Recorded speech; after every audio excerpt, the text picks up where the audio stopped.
must. And if not Morocco, go to any place that we have a Global Service Award. It is an amazing opportunity to have a once-in-a-lifetime experience that will change the way you teach and give you a renewed appreciation for the work we do at Kirkwood. So Eliot was one of the Global Service awardee to go along with me on my trip. Right, because I came to that reception in the fall and was like, they had all these different ones, and I'm like, would it bother you if I applied to this one? Absolutely not. No, and I really thought that was really interesting because that was one of the ones that that was the one I was really interested in. And I'm not sure why it suddenly appealed to me because I didn't have this pre-existing interest in Morocco, but it just seemed like it involved education, and I think I was thinking in terms of, is there a way to understand what we do with our students who are English language learners who come from Arabic-speaking countries, something about the way the language works. You had all these great things that we did. We went to the mosque in Iowa City at least once, and I'm trying to think, did we go to eat somewhere? And I think I might not have, was I there? We had a meal together. We went to Eid feast at the end of Ramadan. We did some readings. I think it's really important. There was a lot of reading. It's important to understand, I think, when you go to a place to hear the voices that are there. And it's interesting, like Azru, the city we were based in, had a paragraph about this big, which made me think that's a good place to go. Right. Because it's lesser known, and we wanted to be in a place where there weren't a lot of tourists. Because we came into Casablanca and then drove from there to Azru. Right. Even when we went to Merzouga on the border of the Sahara, you could tell that was more of a tourist town. Yeah.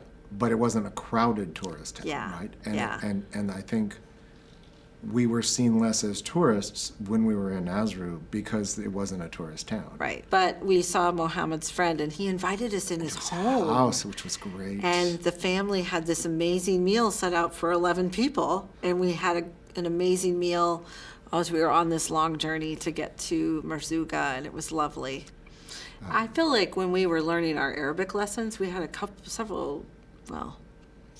half dozen, 3 or 4 days of Arabic language sort of immersion.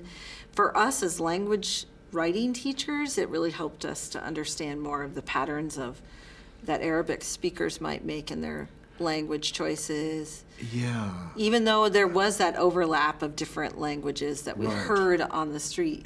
But English is not as common there, and they're eager to learn English. Yes, because it's I believe, like in the rural areas, it was kind of a ticket to, not out, but to greater mobility. Yeah. When we're the ones in a culture that's not familiar, that is such a vital learning for ourselves to just know what our students go through every day. Yeah.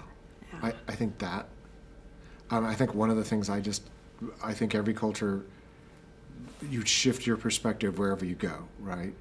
And you suddenly see things in a new way. And sometimes to see something in a new way, you have to get out of the culture you're in. And you see it from another culture's perspective. And every culture you see things, you're like, why is this not how we do it? Wouldn't this be... Your world opens up, right? You go to one place far, far away, and suddenly the scale of the world both becomes bigger and smaller, and that it becomes more, you become less accepting of, I'm limited to this limited world. It gave me a new understanding of a whole new part of the world and of ourselves and our small part in it as well. I mean, part of it also was, it made me really love and miss Morocco.